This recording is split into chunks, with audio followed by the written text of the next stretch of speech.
สิทธิปริยัตยาภรณ์เจ้าคณะตำบลสุเทพเขตหนึ่ง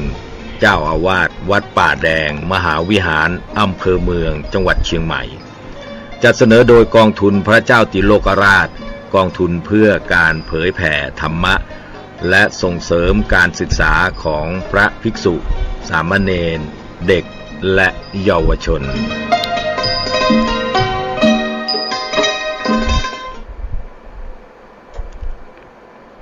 สว่างนอกด้วยแสงไฟสว่างในด้วยแสงธรรมเจริญสุขท่านผู้ฟังทุกท่านวันนี้ก็พาคณะธรรมาภาพพระครูโคสิทธิ์ปริยัตยาภรณ์ในรายการร่มโพธิ์ทางสถานีวิทยุสาธารณะจังหวัดเชียงใหม่ FM 92.25 เมกะเฮิรตซ์รายการนี้นำเสนอแก่ท่านผู้ฟัง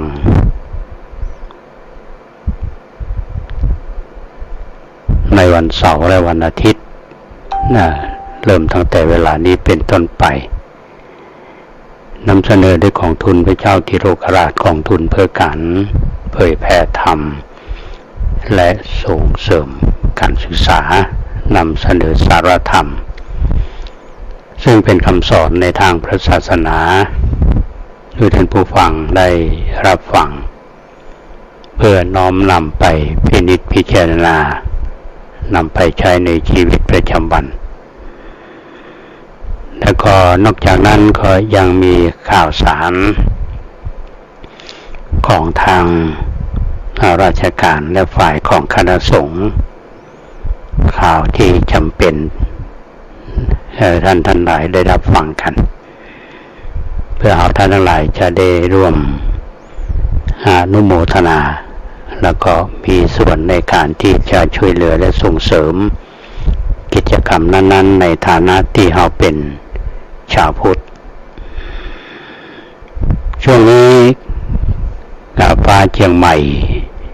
ก็เราก็รู้สึกว่ามีความสดใสขึ้นมาเมื่อตะวันก็มีฝนตกลงมาวันนี้ก็มีฝนตกลงมาก็ทำให้สภาวะอากาศบนวัดป่าแดงเราก็เย็นสบายบ่ร้อนเหมือนหลายวันก่อนก็เป็นเชิงสัญลักษณ์อันหนึ่งว่าอากาศร้อนขณะจะถึงวาระที่จะต้องล่ำลากันไปเนาะฝนก็คงจะเข้ามาเพราะก็เกือบจะเข้ากลางเดือนพฤษภาคมแล้วในเดือนนี้ก็มีกิจกรรมที่สำคัญคือวันสำคัญในทางพระพุทธศาสนาซึ่งหมู่เฮาชาวไทยซึ่งเป็นชาวพุทธส่วนใหญ่เขาก็ร่วมกันจัดกิจกรรมทั้งในระดับของประเทศในระดับขอ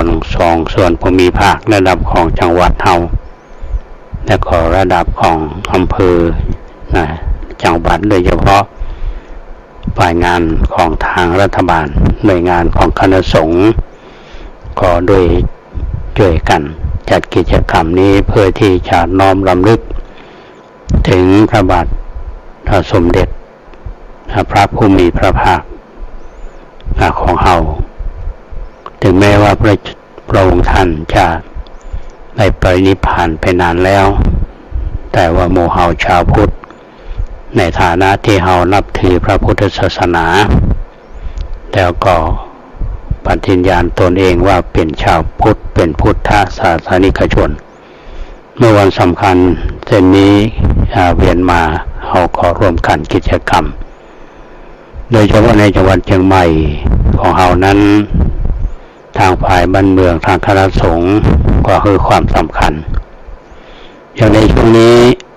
กิจกรรมที่พระเดชพระคุณท่านเจ้าคุณ พระธรรมเสนาบดีรองเจ้าคณะภาค7เจ้าวาดวัดพระธาตุโดยสุเทพราชวรวิหารนั้นก็ได้กิจกรรมทำกิจกรรมวันวิสาขบูชาก็เริ่มมาตั้งแต่วันที่8จนถึงวันที่22ก็มีการเจริญพุทธมนต์นิมนต์พระสงฆ์ในจังหวัดเชียงใหม่เฮานี้มาเจริญพุทธมนต์แล้วก็ถวายเป็นพระราชกุศลแด่ในหลวงรัชกาลที่10ของเฮาซึ่งพระองค์ท่านก็เจริญพระชนษาครบ72 พรรษาก็เป็นที่ทราบกันดี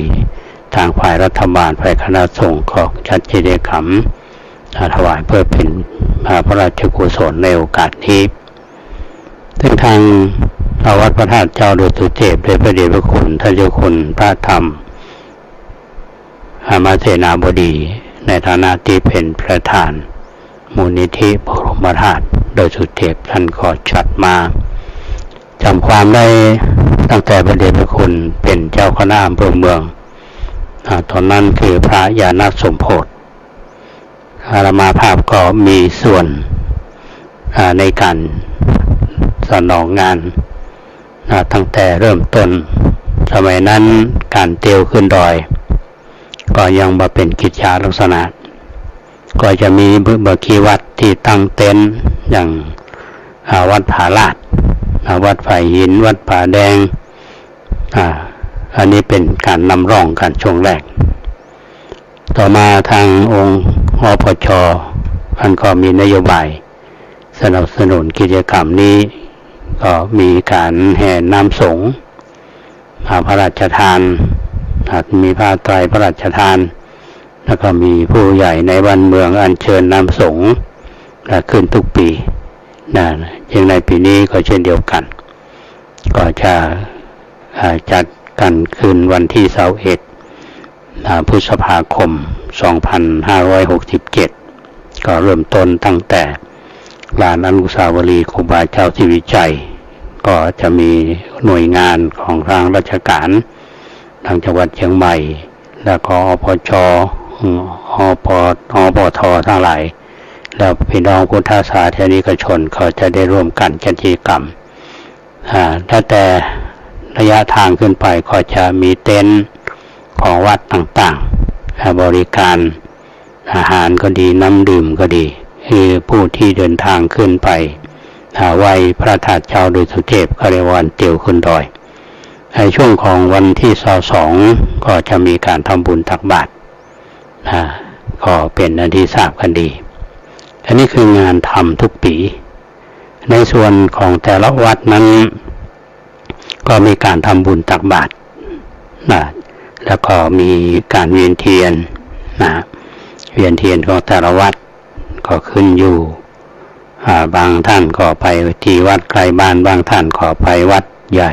อย่างวัดในเชียงใหม่เฮานี้ในเมืองอย่างเช่นวัดสวนดอกวัดพระสิงห์วัดเจดีย์หลวงซึ่งก็มีพี่น้องประชาชนไปเข้าร่วมกิจกรรมอันนี้เป็นการน้อมรำลึกถึงองค์พระสมเด็จพระภูมิพระภาคเจ้าซึ่งก็เป็นผู้ที่เราเคารพนับถือการแสดงออกลักษณะเช่นนี้มันเป็นการแสดงออกในฐานะที่เราเป็นชาวพุทธก็เป็นตัวอย่างอันนี้ก็เป็นเรื่องราวที่เราช่วยกันทุกปีแล้วเราก็ทำกิจกรรมกันอย่างต่อเนื่องทุกปีเช่นเดียวกันวันนี้ก็จะได้นำปริศนาธรรมนักปริศนาธรรมซึ่งก็แฝงไปก็เรียกว่าปริศนาธรรมเชิงของธรรมในปริศนาพุทธธรรมที่มีเงื่อนงำเป็นลักษณะของการถามคำถามที่ลึกมีคำสอนขององค์สมเด็จพระสัมมาสัมพุทธเจ้าอยู่ในปริศนาธรรมนั้นๆเป็นธรรมะโดยตรงและบางข้อก็เชิงเปรียบเทียบกับสรรพสิ่งภายนอกที่เป็นรูปธรรมสามารถที่จะมองด้วยตา แล้วก็ต้องเอาใจเข้าไปสัมผัสก็จึงจะรู้ความในนั้นซึ่งปริศนาธรรมทั้ง13หมวดแล้วก็คือปริศนาธรรมอันดับหนึ่งก่อนอื่นต้องขอบคุณข้อมูลมาจากปริศนาปรัชญาธรรมของพระมหาดร.สุขภัทร อานนทจารย์เป็นผู้เรียบเรียงและเป็นบรรณาธิการอาตมาภาพก็นำมาฝากให้ท่านทั้งหลายได้เป็นความรู้แล้วก็เป็นแง่คิดปริศนาอันดับที่หนึ่งนั่นเพิ่นบอกว่ากินเท่าไหร่ไม่หายากก็หมายว่ากินเท่าใดก็มันมาหายากคำเมืองเอานอนมากไม่รู้จักตื่นรักผู้อื่นยิ่งกว่ารักตัวของคนกลัวกลับกล้าของสั้นสัญญาว่ายาวปอกมะพร้าวเอาปากกัดอุ้มลูกน้อยกอดรัดไว้ไม่วางหลงทางไม่ถามไถ่หนีจระเข้ใหญ่ไพร่ลงน้ำต้องจองจำกับยินดีสู้ภัยรีไม่หาอาวุธไม่หยุดไม่ถึงพระอันนี้เป็น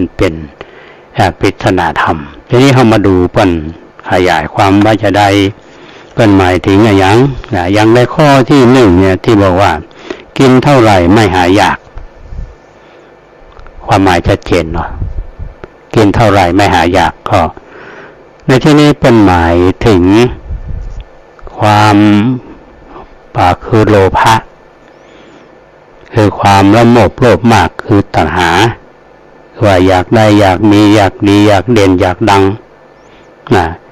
ความทะเยอทะยานอยากได้ในกรรมคุณหรือว่ากล่าวคือกลุ่มหรือว่ากองแห่งสิ่งที่น่ารักน่าใคร่สิ่งที่ล่อใจให้เกิดความโลภเป็นสิ่งแวดล้อมที่ล่อใจกระตุ้นทำให้เราเกิดกิเลสเป็นสิ่งที่ควรศึกษาให้รู้ไว้เพื่อจะได้ยับยั้งชั่งคิดไม่ได้ตกเป็นทาสของสิ่งล่อใจที่ไปฮ้อว่ากรรมคุณห้าคือหนึ่งรูปหรือว่ารูปะรูปหมายถึงสิ่งที่มองเห็นด้วยตาสองสัทธะเสียงเป็นสิ่งที่ได้ยินด้วยหูสามคันธะกลิ่นเป็นสิ่งที่สูดดมได้ด้วยจมูกสี่รสรสเป็นสิ่งที่สัมผัสได้ด้วยลิ้นห้าโผฏฐัพพะสิ่งที่สัมผัสทางกายเป็นที่รับรู้ด้วยใจตัณหาเป็นกิเลสแห่งความอยากที่บ่มีวันจบสิ้นจึงจะได้สักเพียงใดก็บ่มีวันที่จะเพียงพอก็ดังภาษิตที่เพิ่นกล่าวไว้ว่าธรรมดาไฟเนี่ยย่อมไม่พักพอไม้เชื้อทะเลใหญ่ไม่ปรากฏพระเบื่อน้ำมฤตยูไม่เคยอิ่มหนำประชาสัตว์นางผู้งามจำหลัดก็ไม่รู้สึกเพียงพอในผู้ชายความอยากมีสองอย่างตัวอยากที่จะได้มาเพื่อบำบัดทุกข์ทางกายเช่นว่าอยากมีอาหารมาบำบัดความหิวอยากได้เสื้อผ้ามาบำบัดความเย็นหรือว่าความอายอย่างนี้ก็เป็นความอยากที่ไม่ได้เจือด้วยกิเลสแต่ว่าแอบแฝงด้วยกิเลสเช่นว่าอยากได้ของสวยๆเสียงที่ไพเราะกลิ่นหอมๆรสอร่อยสัมผัสนุ่มนวลเป็นต้นคำที่ทำให้คนผิดหวังคือความหวังเพื่อความอยากด้วยเหตุนี้จึงได้ชื่อว่ากินเท่าไรไม่หายอยากนี่ก็สรุปแล้วก็คือว่าหมายถึงความโลภเนาะความโลภอันที่สองว่านอนเท่าไหร่ไม่รู้จักตื่นถ้าเป็นคนเนี่ยก็เป็นคนขี้เศร้าในที่นี้เป็นหมายถึงโมหะ โมหะนี่คือความหลงฮักหลงชั่วหลงดีหลงจังหลงลาภหลงยศหลงเขาหลงเรามัวเมาไปด้วยความหลงบ่มีเวลาตื่นเหมือนกับคนนอนหลับเป็นคนประมาท หลงอยู่ในวัย3คือ1วัยเด็กมาแสวงหาความรู้เพื่อโอกาสที่ดีในวันข้างหน้า2วัยผู้ใหญ่มาแสวงหาทรัพย์สร้างหลักฐานความมั่นคงของชีวิต3วัยชรามาแสวงหาบุญกุศลเป็นหลักฐานหรือว่าเสบียงแห่งความสุขและทำให้หลงติดอยู่ในโลกธรรมก็ทำให้สัตว์โลกหมุนเปลี่ยนแปลงไปตามโลกธรรมนั้นมี8อย่างคือ1ลาภได้แก่สิ่งที่ได้มาเช่นว่าเงินสิ่งของเป็นต้น2เสื่อมลาภคือสิ่งที่คนได้มาแล้วมีความเปลี่ยนแปลงไป3ยศคือความเป็นใหญ่ในอิสริยยศเกียรติยศและบริวารยศ4เสื่อมยศก็คือการถูกถอดยศลดตำแหน่งเสื่อมเสียชื่อเสียงและความเคารพนับถือ5นินทาคือการที่ถูกกล่าวหาในทางที่เสื่อมเสียถูกตำหนิติเตียน6สรรเสริญการนำเอาความดีไปกล่าวขวัญยกย่องชมเชยให้แพร่กระจายออกไป7สุขก็คือการมีชีวิตอยู่ด้วยความสุขกายสุขใจบ่เดือดร้อน8ทุกข์ก็คือความเดือดร้อนความบ่สมดุลในชีวิตทั้งกายและใจทั้งหมด8อย่างนี้ก็จะเกิดขึ้นกับคู่คนแน่นอนปฏิเสธไม่ได้ก็ต้องเตรียมตัวเตรียมใจที่จะเรียนรู้เอาไว้เพื่อได้รู้ความจริงแล้วก็เปลี่ยนแปลงไปตามโลกธรรม8แล้วก็จะพบกับความสุขจริงๆของชีวิตลืมอะไรก็ลืมได้แต่อย่าลืมตัวสะสมอะไรได้ก็แต่อย่าสะสมกิเลสด้วยเหตุนี้จึงชื่อว่านอนมากไม่รู้จักตื่นท่านผู้ฟังในที่นี้หมายถึงโมหะหลงคนเรานี่มันก็อยู่ในวังวนของโลกธรรม8เนาะที่เราได้ยินกันโลกธรรม8ถ้าว่าเรามีกู้ง่ายก็คือว่าถ้าไหนที่เรามีความสุขใจพอใจมันก็เป็นสุขเนาะถ้าว่ามันสูญเสียไปเราก็เป็นทุกข์ที่ห้องมันมีทั้งอิทธารมณ์อารมณ์ที่น่าปรารถนาอนิถารมณ์คืออารมณ์ที่ไม่น่าปรารถนาทีนี้คนเราเนี่ยเมื่อมีถูกโลกธรรมกระทบคนเราถูกโลกธรรมกระทบนี่มีทั้งบวกและลบนะท่านผู้ฟัง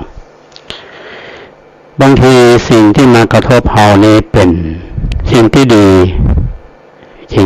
เป็นเชิงบวกหรอกเป็นเรื่องบวกดีๆทั้งนั้นนะแต่อย่างเป็นยกย่องสรรเสริญบางทีก็ยกยอปอปั้นอันนี้ยกยอปอปั้นนี่บ่ใครมีแต่ก็ยกยอนี่มันเตือปอปั้นเหมือนกันอันนี้ความจริงอาจจะมีน้อยอันนี้คือเชิงบวกเป็นสรรเสริญยกย่องคือเกียรติยศโดยที่เฮาคำเมืองเฮาจังบอกว่าเป็นสุยกับสุยนี่ก็มันก็ต้องมีทั้งบวกทั้งลบออกมาว่าสุยหรือว่าบางคนห้องว่าจุหมาน้อยขึ้นดอยอะไรเงี้ยเป็นให้กำลังใจยกย่องเขาก็พอใจทีนี้ถ้าสิ่งไหนที่บรรทุกใจเขาเนี่ย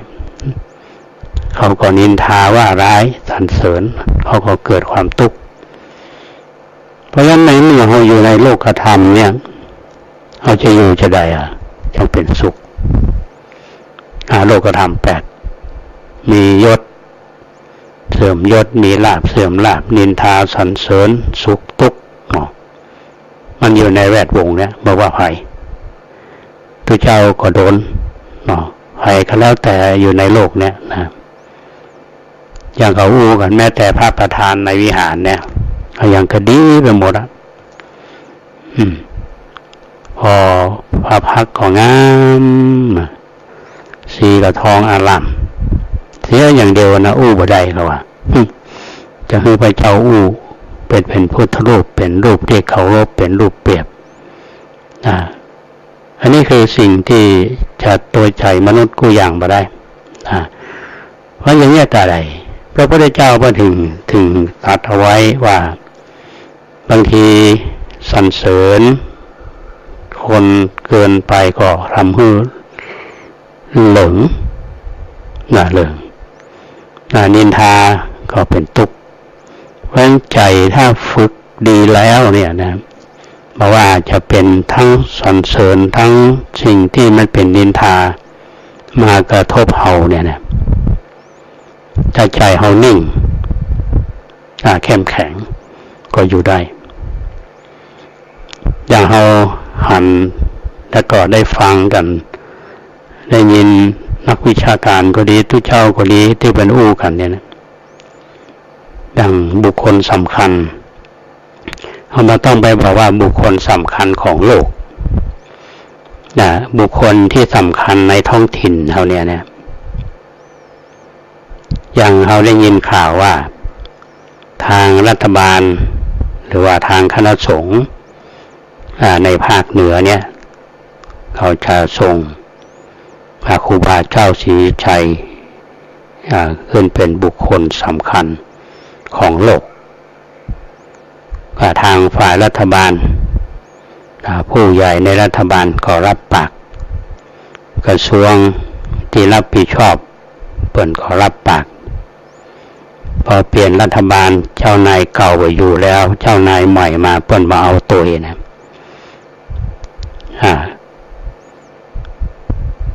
วันนี้ก็ต้องมาถึงคณะสงฆ์เนาะทางคณะสงฆ์ก็ดีฝ่ายวัฒนธรรมเฮาก็ดีที่เฮาตระหนักในเรื่องนี้เรื่องครูบาเจ้าศรีวิชัยครูบาเจ้าศรีวิชัยนี้เจอทั้งอิทธาลมและอนิทธาลมทั้งศึกษาดูประวัติของท่านผู้ฟังเฮาจะหันสิ่งเหล่านี้ครูบาเจ้าศรีวิชัยเนี่ยถ้าจะว่าไปก็เป็นทุชาวบ้านนอกการศึกษาก็ไม่ใช่มีอย่างมาได้จบการศึกษาในระบบมาได้เป็นนักธรรมมาได้เป็นปรริญญามาได้เรียนในมหาวิทยาลัยได้ปริญญาโทปริญญาเอกหรือเป็นผู้ช่วยศาสตราจารย์รองศาสตราจารย์หรือศาสตราจารย์ใดๆทั้งสิ้นแต่พระองค์ยึดถือในหลักของธรรมพระวินัยและก็สร้างผลงานด้วยจิตใจที่มั่นคงและก็บัติดอยู่ในสิ่งเหล่านั้นเนี่ยอย่าหันได้ว่าครูบาเจ้าศรีวิชัยเนี่ยท่านได้รับการยกย่องด้วยการทำคุณงามความดีเพราะฉะนั้นก็มีผลงานทั่วภาคเหนือแต่ว่ายุคเฮาเนี่ยต้องการยกย่องเปิ้นยุคก่อนเนี่ยมันก็มีสภาพสังคมที่แผ่แบบหนึ่งบางคนก็ชื่นชมในบารมีของครูบาบางคนก็บ่ชื่นชมอย่างเจ้าคณะปกครองสมัยนั้นซึ่งได้อำนาจจากส่วนกลางก็บ่ชอบแม้แต่ฝ่ายรัฐบาลสมัยนั้นเป็นก็บ่ชอบเพราะว่าหัวเมืองเพราะครูบาเจ้าศรีวิชัยมีความมุ่งมั่นในการที่จะสร้างคุณงามความดีถึงแม้ว่าจะมีปัญหาใดๆท่านก็สู้ตอนแรกคนก็ไม่ได้นับถือเท่าใด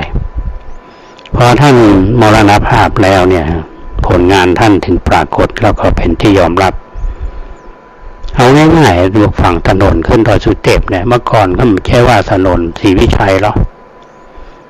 เป็นถนนดอยสุเทพเพิ่งมาเปลี่ยนทีหลังเนี่ยถ้าว่าถนนศรีวิชัยเพราะอย่างครูบาเป็นประธานในการที่สร้างตามขึ้นดอยสุเทพและพี่น้องประชาชนเฮาทางพ่อค้าประชาชนและพี่น้องก็มาช่วยกันสนับสนุนก็สร้างต่างมีต่างขึ้นดอยสุเทพปัจจุบันนี้นี่ตัวอย่างที่ว่าชัดเจนและปัจจุบันนี้ฝ่ายขออ้างบารมีของครูบาเจ้าศรีวิชัยเมื่อหลังนี่ก็หันว่าควรจะรับการยกย่อง คือเป็นบุคคลสำคัญของโลกท่านผ่านเรื่องของโลกธรรม8มาละอันนี้อาตมาภาพมาถึงตรงนี้เขาก็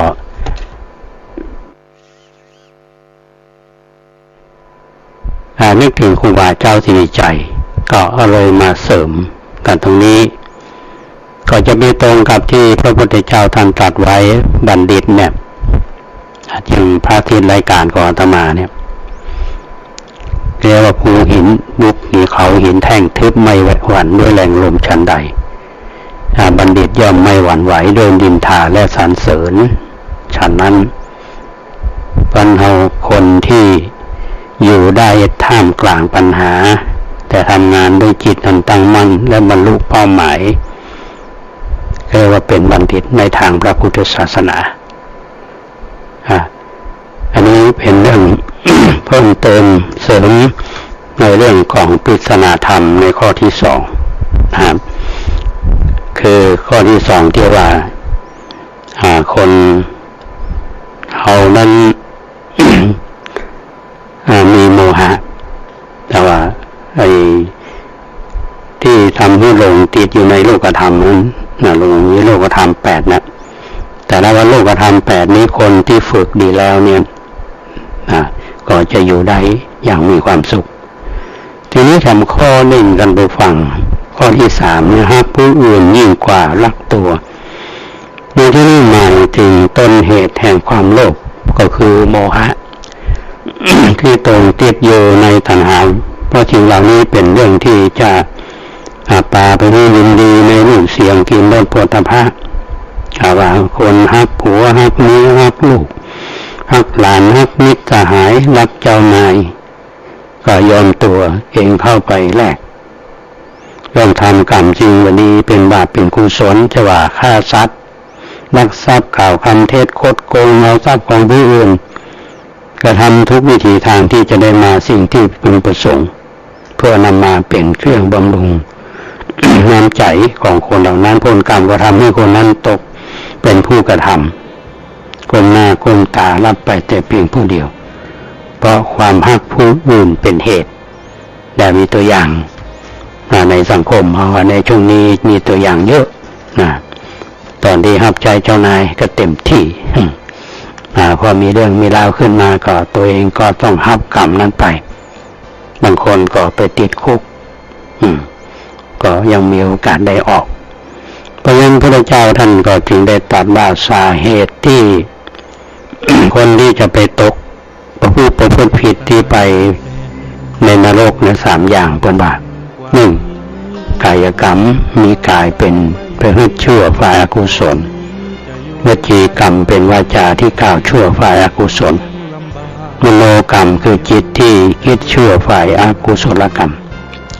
รักอื่นหมื่นแสนไม่เหมือนแม้นเท่ารักตนด้วยเหตุนี้จึงได้ชื่อว่าผู้รักผู้อื่นยิ่งกว่าตนรักผู้อื่นยิ่งกว่าตนที่เหลืออยู่ข้อ4ข้อ5ทำเรื่องเดียวก็ว่ากันต่อในโอกาสนั้นเหมาะสมท่านผู้ฟังตรงนี้พักสักคำแย่งกันหากินคุณธรรมไร้สิ้นชีวิตฟาดฟันฆ่าแกงเราควรคิดถึงความตายที่เป็นความหมายช่วยผ่อนคลายความแรงความชั่วนั้นนะมันน่าขยะแขยงความชั่วมันแรงความตายวิ่งแข่งแก้ไขทุกคนต้องตายเกลียดกันทำไมเช่นนี้ตรึกตรองหน่อยสิโลกนี้จะสุขอย่างไรคนแล้วคนเล่าตายเน่าผัดเปลี่ยนกันไปขอฝากเอาไว้คิดถึงความตายบ้างนะ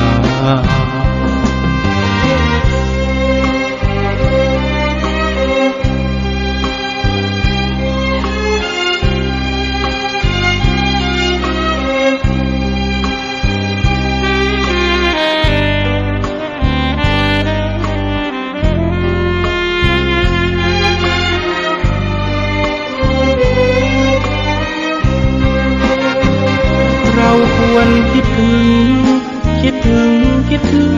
ความตายที่เป็นความหมายช่วยผ่อนคลายความแรงความชั่วนั้นนะมันน่าขยะแขยงความชั่วมันแรงความตายวิ่งแข่งแก้ไข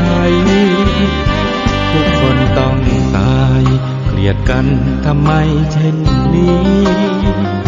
ตรึกตรองหน่อยสิโลกนี้จะสุขอย่างไรคนแล้วคนเล่า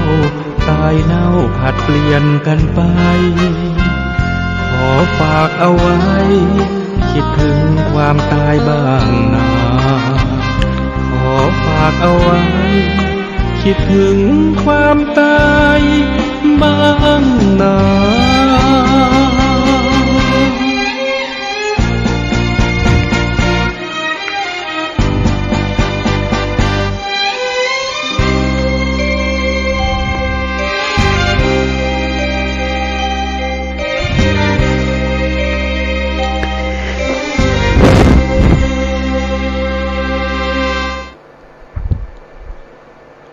ช่วงที่สองของรายการขอมาพบกันในรายการร่มโพช่วงที่สองนี้ก็จะได้นำเรื่องของปริศนาธรรมในข้อที่สี่มาเสนอให้พี่น้องท่านผู้ฟังแล้วฟังกันคือข้อที่ว่าควรกลัวกับกล้าทีนี้เรามาดูว่ามันหมายถึงอะไรอย่างในที่นี้เป็นหมายถึงว่าความฮักผู้อื่นเป็นต้นเหตุเนาะก็จึงกล้าที่จะคิดกล้าที่จะทำทุกอย่างไม่ว่าสิ่งนั้นจะเป็นบาปเป็นกรรมถึงเป็นกระทำที่บ่เหมาะบ่สมก็ตามทั้งนี้เพื่อสนองความต้องการของตัณหาก็คือความทะยานอยากคือมีหนึ่งกามตัณหาอยากได้เชยชมกามารมณ์และก็หมกมุ่นลุ่มหลงในรสแห่งความใกล้ที่ได้แล้วสองภาวะตัณหาอยากเป็นเช่นนี้สภาพอย่างนี้อยากมีสถานภาพนั้นอยากอยู่อย่างนี้ตลอดไปข้อที่สามคือวิภาวะตัณหาคืออยากเมื่อได้สถานภาพอย่างที่ได้แล้วอยากเป็นเช่นนี้ต่อไปซึ่งเป็นความดิ้นรนอยากได้และความต้องการอยากรุนแรงเป็นเครื่องชักนำเป็นเหตุจูงใจมนุษย์ให้กล้าหาญทำได้ทุกประการแม้จะกรรมชั่วทุจริตก็เป็นความกลัวแต่ก็ยังกล้าที่จะกระทำแม้แต่มนุษย์ผู้มีชาติเสมอกันก็ฆ่ากันสัตว์น้อยใหญ่ที่มีคุณหรือว่าบ่มีก็ตามก็ฆ่ากันทรัพย์สินของผู้อื่นก็กล้าลักขโมยได้กล่าวคำเท็จฉ้อโกงทุจริตเขาได้วินิจฉัยคดีที่แพ้กลับมาชนะที่ชนะกลับมือแพ้ได้บ่มีหิริความละอายต่อบาปกรรมและโอตตัปปะความเกรงกลัวต่อบาปเมื่อกลัวเวรกรรมกล้าทำให้ทุกอย่างให้ได้มาดังใจต้องการความเกรงกลัวต่อบาปกรรมเป็นกรอบควบคุมพฤติกรรมของมนุษย์ให้เป็นแนวเดียวกันเพื่อสันติสุขโดยนี้จึงได้ชื่อว่าของควรกลัวกับกล้าและธรรมะหนึ่งท่านผู้ฟังข้อที่สี่และข้อที่ห้าที่บอกว่าของสั้นสัญญาว่ายาวหมายถึงความประมาทมัวเมาในชีวิตในวันเวลาในความบ่มีโลกมัวเมาเพลิดเพลินอยู่ในลาภยศสรรเสริญสุขบ่ได้นึกถึงความเจ็บความตายเข้าใจว่ายังบ่แก่ยังบ่เจ็บ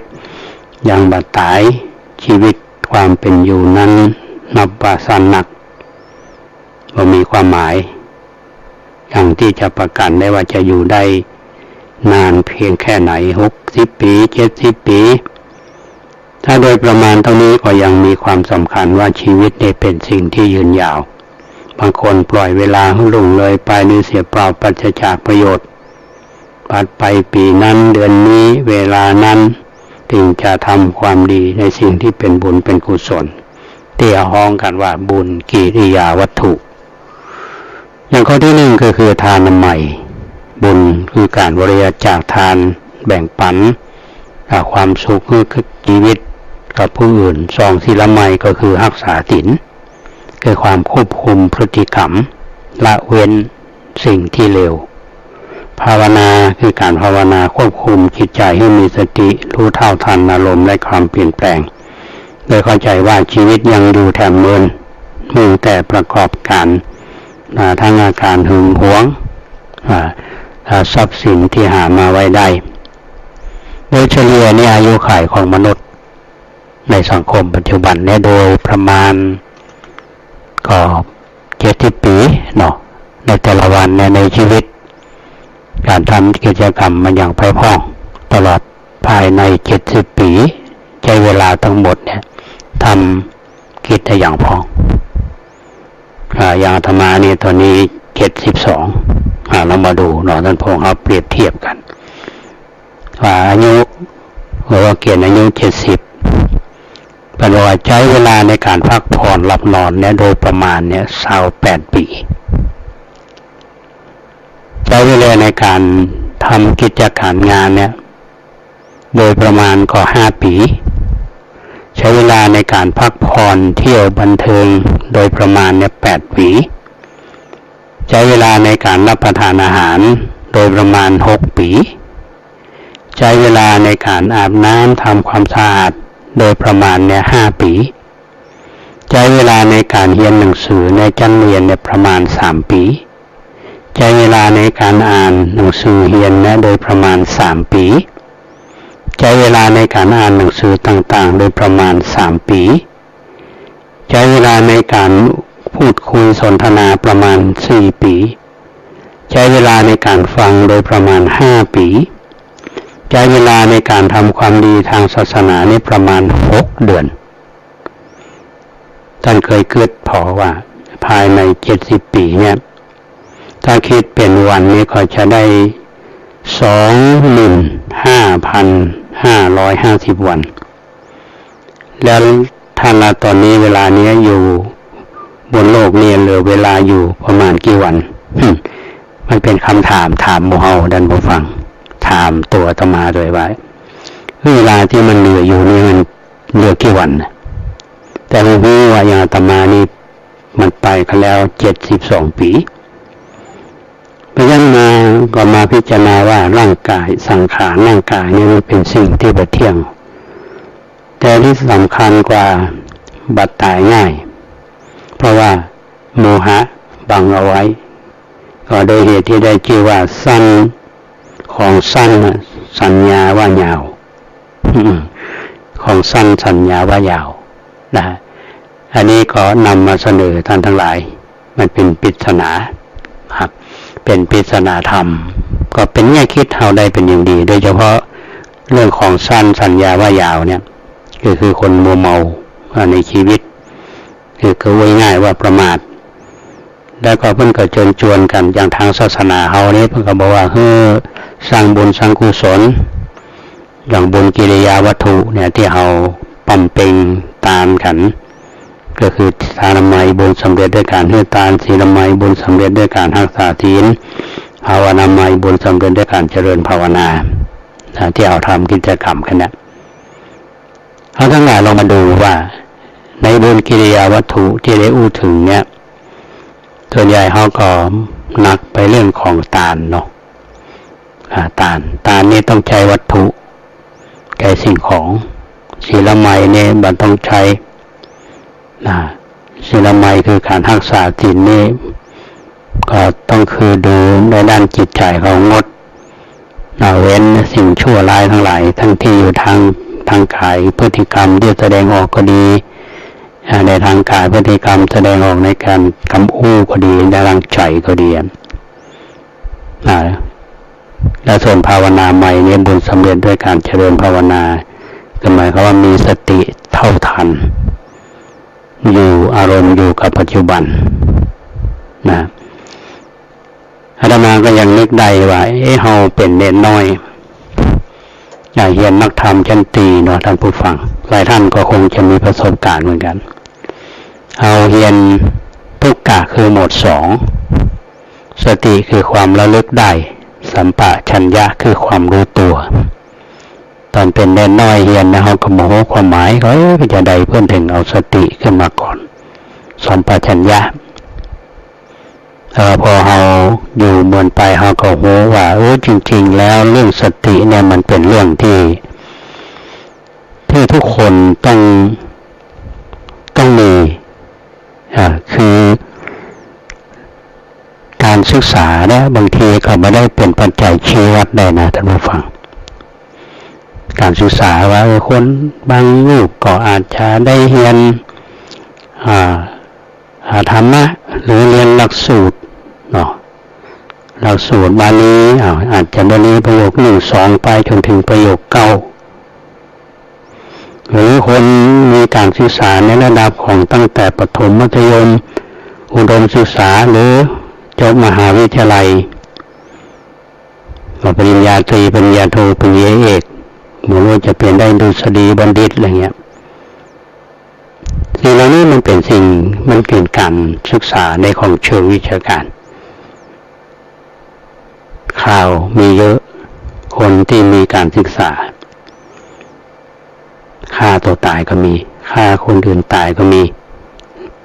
เพราะขาดสติพระองค์สมเด็จพระสัมมาสัมพุทธเจ้าท่านจึงสอนว่าให้อยู่กับปัจจุบันขณะก็คือสอนให้มีสติเพราะฉะนั้นถ้าสติเนี่ยสามารถควบคุมรู้เท่าทันอารมณ์ได้เนี่ยปัจจุบันเนี่ยเขายังว่าบ่ให้มันหลุดคำว่าหลุดสติเนี่ยอย่างการแสดงความบ่พอใจเรื่องโกฏะความโกรธก็ดีขี้นิ่งก็ดีอย่างเงี้ยมันเป็นการแสดงออกในด้านพฤติกรรมแล้วบางคนถ้ามีการฝึกฝึกจนที่ว่าเราเจอปัญหาใดๆหรือสถานการณ์ใดเนี่ยก็อยู่จิตจะนิ่งมีสติอยู่เสมออันนี้ก็จะเป็นสิ่งที่ดีนะเพราะฉะนั้นวันนี้ก็นำมาอู้สู่ท่านทั้งหลายได้ฟังแล้วอีกก่อนที่เหลือเราค่อยว่ากันเนาะเวลาที่เหลืออยู่นี้ท่านผู้ฟังก็ประมาณสัก15 นาทีก็จะได้ มาอู้จากันเรื่องงานของวัดประแดงเขาเนาะสถานีเขานี่ออกข่าวคือคนอื่นเยอะเนาะแต่ข่าวตัวเก่าเนี่ยมันไม่ได้ออกตัวใด อย่างรายการลมโพเนี่ยบางวันก็มาได้ออกวันไหนถ้าสุขภาพบ่ค่อยดีอ่อนเป็นอิดเป็นหิวเป็นอย่างนี้เขาก็มาได้มาปะกันมาได้มาปะก็มาได้อู้ได้จากันว่าตุลุงวัดประแดงเป็นยังไงพ้องข่าวว่าบาสบายข่าวลือหรอว่าบาสบายนะบางคนก็เป็นห่วงก็โทรมาหาก็บาสบายตามภาษาคนเฒ่าอายุ72 ปีเนาะก็เป็นไปตามนั้นตามสภาพมาถึงกับล้มหมอนนอนเสือก็ยังอยู่กับปัจจุบันก็ได้นะทีนี้กิจกรรมที่เราจะทำในช่วงของวันที่25-26 เดือนพฤษภาคมที่จะถึงนี้ท่านผู้ฟังที่ติดตามรับฟังรายการลมโพเข้ามาตั้งแต่ต้นเนี่ยนะท่านคงได้ยินวันกองทุนพระเจ้าติโลกราชเริ่มนันตมาจัดงานจะใช้คำวันกองทุนพระเจ้าติโลกราชช่วงแรกเนี่ยจะจัดวันที่1 พฤษภาคมมันมีนัยยะวันที่1นี่เป็นวันเกิดจริงๆของอาตมานะ เกิดจริงๆแต่บางปีก็วันที่16พฤษภาคมกับวันกองทุนพระเจ้าที่โลกราชเหมือนกันอันนี้ก็เป็นวันเกิดตามราชการก็ไปเอาใบเกิดพอถามว่าเกิดเมื่อใดเกิดวันเนี้ยเนาะก็เลยลงวันที่16เพราะนั้นกำนันเพิ่นก็เขียนว่าวันที่16มันก็เป็นทางการทีนี้ที่เปลี่ยนมาเป็นวันที่26พฤษภาคมนี้ก็เนื่องมาจากว่าเมื่อปี2552เนี่ยทางจังหวัดเชียงใหม่เขาเนี่ยเนาะเพิ่นได้จัดวัน600ปีชาตการพระเจ้าติโลกราชคำว่าชาตการเนี่ยก็คือเป็นวันเกิดครบ600ปีเมื่อปี2552เนี่ยต่อมาก็เลยถือเอาวันเนี้ยวันที่26พฤษภาคมเนี่ยเป็นวันกตัญญูของวัดพระแดงเอามาตั้งแต่ปี2552เป็นต้นมาและในปีนี้การจัดกิจกรรมจะจัด2วันวันที่25ตรงกับวันเสาร์เวลา 5 โมงแมลงก็จะได้นิมนต์พระสังฆเจ้าทั้งหลายมาสวดพุทธมนต์ก็คือทำบุญทักษิณานุปทานอุทิศให้กับบุรพกษัตริย์หมายความว่ากษัตริย์ที่องค์ก่อนๆที่เกี่ยวข้องกับเมืองเชียงใหม่เกี่ยวข้องกับวัดพระแดงเอาอันมีท่านพญาสามพังแกนหรือพระเจ้าสามพังแกนซึ่งเป็นพระราชบิดาของพระเจ้าติโลกราชแล้วก็พระเจ้าติโลกราชผู้สถาปนาวัดพระแดงมหาวิหารแล้วก็พระเมืองแก้วที่ได้ส่งเสริมกิจการพระศาสนาในช่วงของวัดพระแดงการกรุงรุ่งเรืองกันเอามาน้อมรำลึกถึงพระองค์ท่านและนอกจากนั้นก็ยังมีพระมหาเถระที่ได้ทำงานเผยแผ่พระพุทธศาสนาอย่างท่านพระมหายานคัมภีร์หรือว่าพระญาณคัมภีร์ที่ท่านไปศึกษาที่ประเทศศรีลังกาปิกมาในสมัยของพระเจ้าติโลกราชไปในสมัยพระเจ้าสามพังแกนปิกมาพระเจ้าติโลกราชท่านก็ได้สนับสนุนท่านพระมหายานคัมภีร์หรือพระญาณคัมภีร์เนี่ยเผยแพร่พุทธศาสนานิกายสิงหนวัดพระแดงก็เป็นวัดที่มีพระที่มาศึกษาโดยตามตำนานนี้เพิ่นบอกวัดพระแดงเขามี400 ไร่ท่านผู้ฟังลองนึกดูปัจจุบันนี้ถ้าเราจะมองว่าตั้งแต่หน้าวัดอุโมงค์ไปจดคานคลองหมู่8เนี่ยหมู่8มาหมู่14เนาะถึงหมดเนี่ยมาถึงวัดพระแดงเขาเนี่ย400 ไร่เป็นพื้นที่วัดพระแดงหมดในบริเวณดังกล่าวเนี่ยอาจารย์ว่ากลางหมู่บ้านเนี่ยก็จะมีเจดีย์ทรงแบบสุโขทัยแบบวัดช้างล้อมเนาะเพิ่นบอกว่าตรงนั้นเป็นที่บรรจุอัฐิของพระเจ้าสามพังแกนและพระเทวีซึ่งเป็นพระราชบิดาและพระราชมารดาของพระเจ้าติโลกราชซึ่งพระเจ้าติโลกราชเนี่ยได้ถวายพระเพลิงพระบรมศพของพระเจ้าสามพังแกนและพระเทวีตรงที่ตั้งของอุโบสถวัดพระแดงปัจจุบันนี้ซึ่งอาตมาภาพก็ได้พยายามพัฒนาที่ตรงนั้นเป็นที่ได้สร้างบุญสร้างกุศลกันยังทำสังฆกรรมเหมือนเดิมสวดกฐินลงอุโบสถก็ยังใช้เหมือนเดิมตรงนี้ก็เป็นที่สำคัญ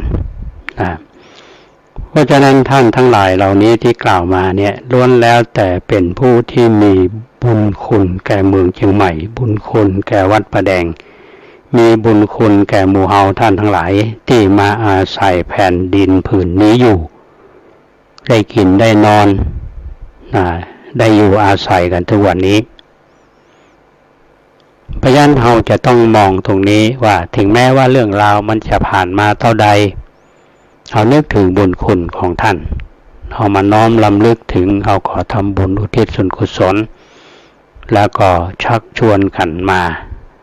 นึกถึงท่านโดยทำบุญอุทิศส่วนกุศลไปให้ตามทัตติของทางพระพุทธศาสนาเป็นการแสดงความกตัญญูกตเวทีต่อท่านเหล่านั้นนอกจากพระมหาเถระดังที่กล่าวแล้ว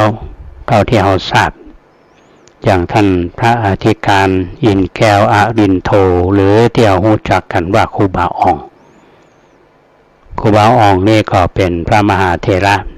ที่หลายท่านที่มีชีวิตอยู่นี้ก็ได้พบได้ปะท่านอยู่เขาก็กู้ท่านไว้แล้วเขาก็ทำบุญอุทิศส่วนกุศลให้ท่านและนอกจากนั้นครูบาอาจารย์ของอาตมาท่านพระครูวิมลวรเวทหรือครูบาบุญมีวัดตาสตอยเขามีวันนี้ได้เพราะอาศัยบารมีของครูบาอาจารย์เขาก็น้อมรำลึกถึงท่านและถามว่าวันที่25เนี่ย25เนี่ย5 โมงเนาะก็ที่มนต์ตุเจ้ามาสวดทักษิณานุปทานก็เป็นพระที่เขามีความเคารพนับถือส่วนใหญ่จะเป็นพระที่อยู่ในตำบลสุเทพเฮาและนอกจากนั้นก็อาจจะมีพระที่อาจจะเป็นตำบลอื่นวัดอื่นแต่มีความเมตตาธรรมต่อวัดพระแดงมาตลอดในวันที่25เฮาเนาะแล้ววันที่26นี่เป็นวันอาทิตย์ตั้งแต่เช้า9 โมงถึงต้นไปเขาก็จะประกอบพิธีได้หลักๆนั่นก็คือกิจกรรมนี้จะมีการสืบชะตา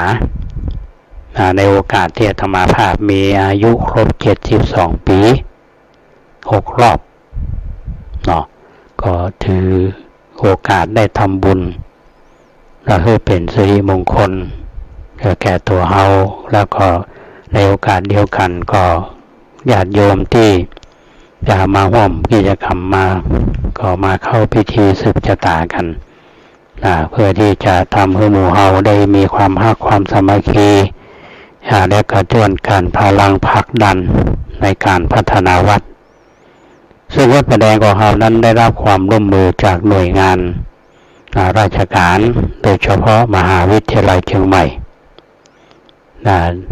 ซึ่งมีท่านอธิการบดีมาตั้งแต่ต้นมาจนถึงปัจจุบันนี้และโดยเฉพาะคณะวิศวกรรมศาสตร์โดยการนำของท่านคณบดีมาตั้งแต่ท่านรองศาสตราจารย์เสริมเกียรติจอมชัญยองท่านรองศาสตราจารย์ดร.นัท วรยศอดีตคณบดีและท่านคณบดีปัจจุบันนี้ก็คือท่านรองศาสตราจารย์ดร.ธงชัยว่องสมุทร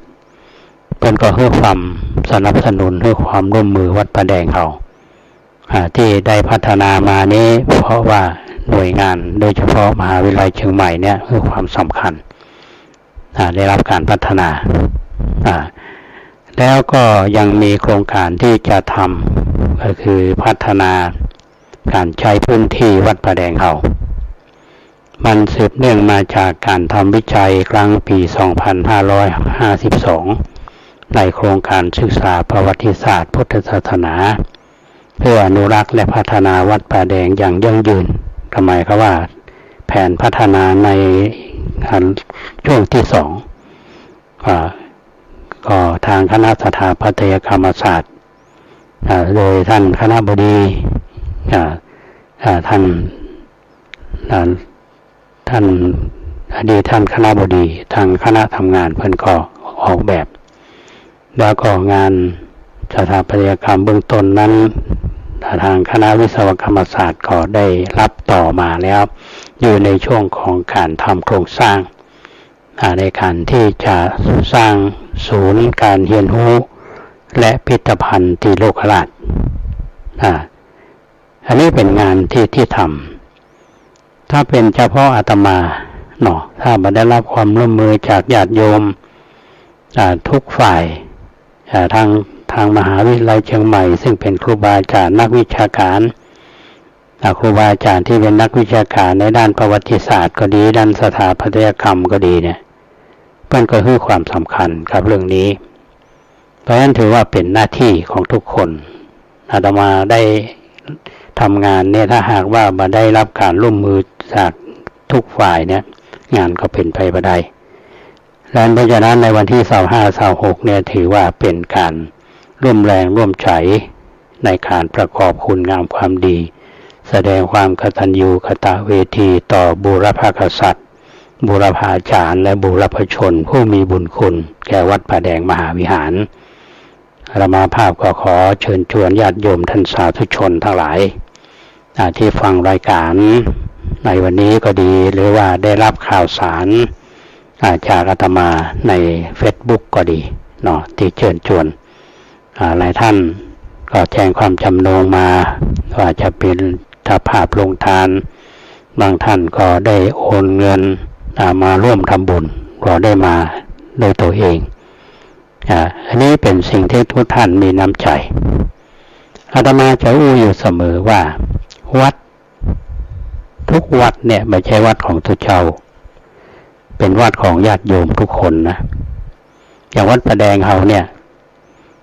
สิ่งปลูกสร้างที่สร้างขึ้นมาได้ด้วยเงินของญาติโยมทุกบาททุกสตางค์แต่อาตมาภาพได้นำสิ่งเหล่านั้นมาแปลให้มันเป็นทรัพย์จากทรัพย์ภายนอกมาเป็นทรัพย์ภายในถ้ามาแปลค่าให้มันเป็นสิ่งที่ในด้านของศาสนวัตถุแล้วก็มีเชิงช่างในการที่จะแสดงถึงสถาปัตยกรรมอันงดงามของล้านนามีชีวิตชีวาอันนี้เป็นเรื่องที่ทุกท่านเข้าใจว่าก็เป็นหน้าที่ที่เราชาวพุทธจะต้องดูแลวัดวาอารามถามว่าพระเจ้าเราเนี่ยถ้ามันมีญาติโยมสนับสนุนก็ไปไม่ได้เนาะเพราะฉะนั้น25-26 ปีที่อาตมาภาพมาอยู่วัดป่าแดงเนี่ยตั้งแต่ปี2542เป็นต้นมาจนถึงปัจจุบันเนี่ยอย่างโยมเพิ่นมาหันเนี่ยเพิ่นว่าโอ้วัดป่าแดงเนี่ยบ่เชื่อสายตาเลยว่าเพิ่นว่าเมื่อเช้าเนี่ย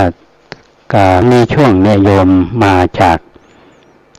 บ้านโฮงในอำเภอแม่ริมเพิ่นก็เล่าว่าคุณโยมพิภาวีบูเซนเนี่ยพร้อมคณะเป็นลูกเป็นหลานกันทั้งนั้นมาเพิ่นก็เล่าว่าตอนเรียนอยู่มช.เนี่ยก็เคยมาวัดป่าแดงนะมานึกภาพสมัยนั้นเนี่ยกับวันนี้เนี่ยไก่กันลิบลับอาตมาก็บอกว่ามีแรงบันดาลใจอย่างที่มาวัดป่าแดงตัวเนี้ยที่จริงเป็นไปวัดอื่นไปวัดดอยคำมา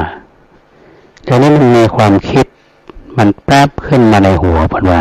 นึกถึงวัดป่าแดงก็มาไหว้พระแล้วร่วมทำบุญอาตมาภาพก็เล่าให้ฟังว่าความสำคัญของวัดป่าแดงเป็นจะใดและเราจะมีกิจกรรมวันที่25นี้จะใดก็เชิญชวนเพื่อนมาร่วมงานดังนั้นคณะนี้เพื่อนก็ร่วมทำบุญมาในวันกตัญญูเนี่ย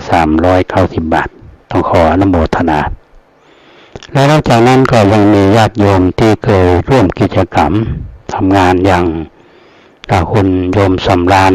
หรือที่รู้จักว่าช่างกบโยมนิโรบลปันธทาเนี่ยซึ่งเป็นคู่ชีวิตเพิ่นก็มาช่วยกันพัฒนาวัดป่าแดงมาตลอดแล้ววันก่อนนี้ก็มาดำหัวพร้อมกันนั้นก็มีโยมลำไพพรหมวงศ์ซึ่งเป็นญาติกันเนี่ยก็มาร่วมทำบุญแล้วท่านก็แจ้งความจำนงว่าวันที่26พฤษภาคมเนี่ยก็จะนำลงทานมาร่วมกับวัดป่าแดงเนี่ยต้องขออนุโมทนาแล้วก็มีชมรมศิษย์เก่าโรงเรียนบาลีสาธิตศึกษามหาวิทยาลัยมหาจุฬาซึ่งมีศิษย์เก่า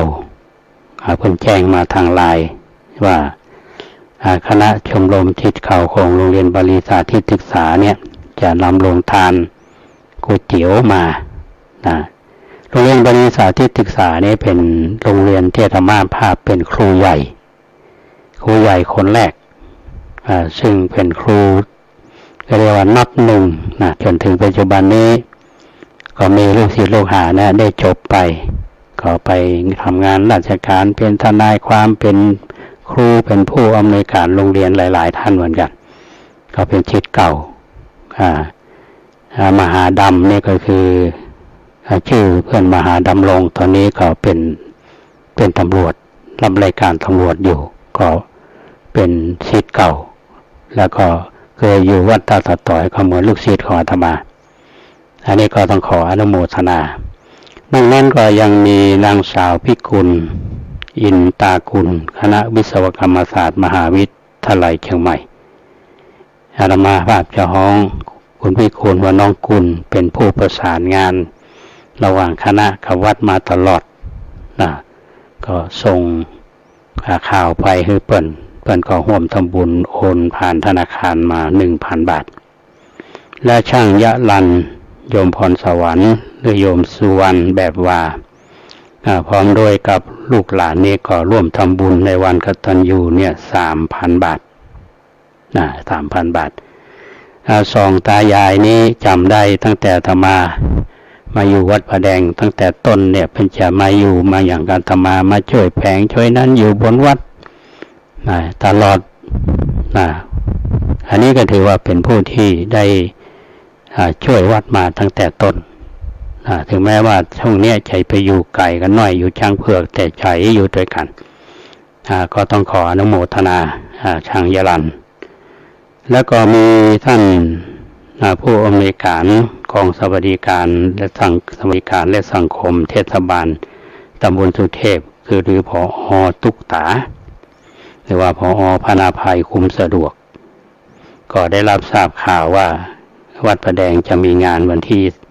วันกตัญญูเพิ่นก็เลยโอนเงินทำบุญมาผ่านธนาคารมาคือ 2,000 บาทก็ต้องขออนุโมทนากับผอ.ตุ๊กตามาณโอกาสนี้สำหรับญาติโยมที่จะร่วมกินร่วมทานกันเนาะมีส่วนร่วมจะเป็นเจ้าภาพโรงทานค่ะจะเป็นเจ้าภาพผ้าไตรค่ะอันนี้ท่านสามารถที่จะแจ้งความจำนงได้ที่อาตมาภาพพระครูโคสิทธิ์ภริยตยาภรณ์เจ้าวาดวัดป่าแดงมหาวิหารใจโทรศัพท์0818815690 ก็ต้องขออนุโมทนากับทุกท่านมาณโอกาสนี้ก็คิดว่าเวลาพอสมควรละเนาะก็คงมาใช้เวลาไปมากกว่านี้วันพุธเอาขอปากกันใหม่ก็ต้องขอบคุณท่านพระครูสมุวิทวัฒน์โพรกิจโชท่านผู้อำนวยการสถานีวิทยุ 104.50 เมกะเฮิรตซ์หรือสถานีวัดฝายหินที่เลี้ยงสัญญาณและที่สำคัญนั้นเพิ่นก็บันทึกลงใน YouTube เนาะญาติโยมท่านใดที่ติดตามรับฟังปัตตันเนี่ยท่านก็สามารถเข้าไปไปดูที่ YouTube ของวัดฝายหินเพิ่นก็มีเมตตาธรรมกับธรรมาในโอกาสนี้ด้วยแล้วก็คุณเกษตรเพชรสำลิดบก.ข้าวหน้านิวซึ่งเป็นบุคคลที่มีความเสียสละทุ่มเทเวลาทุ่มเทกำลังกายกำลังใจกับงานเผยแผ่ถึงจะอยู่ที่ไหนก็แล้วแต่มีความรับผิดชอบเพื่อถือว่าเป็นบุญเป็นกุศลญาติโยมทั้งหลายถ้าบ่มีคุณเกษตรเพชรสำลิดนี่บ่ได้ปะกันโดเนี่ยอนุโมทนาตัวแล้วยิ่งญาติโยมที่ติดตามรับฟังรายการเฮาที่ทางบ้านบ่ว่าจะที่ไหนเนี่ยนะถ้าเป็นไปได้ท่านก็สามารถแจ้งความจำนงได้เช่นเดียวกันแจ้งผลการรับฟังที่หมายเลขโทรศัพท์อาตมาเนี่ย0818815690 แล้ววันก่อนนี้มีโยมเปิ้นโทรมาเปิ้นได้ฟังรายการเฮาเนี่ยก็เพิ่นถามว่าวันที่25-26นี่มีงานวัดป่าแดงมีรายละเอียดแต่อย่างพ้องก็เพิ่นฟังแล้วก็มีโอกาสเพิ่นก็จะมาทำบุญไว้ต้องขออนุโมทนามาณโอกาสนี้พรุ่งนี้เฮาปากันท่านผู้ฟังขอความสุขสวัสดี จงบังเกิดมีแก่ท่านผู้ฟังทุกท่านขอเจริญพร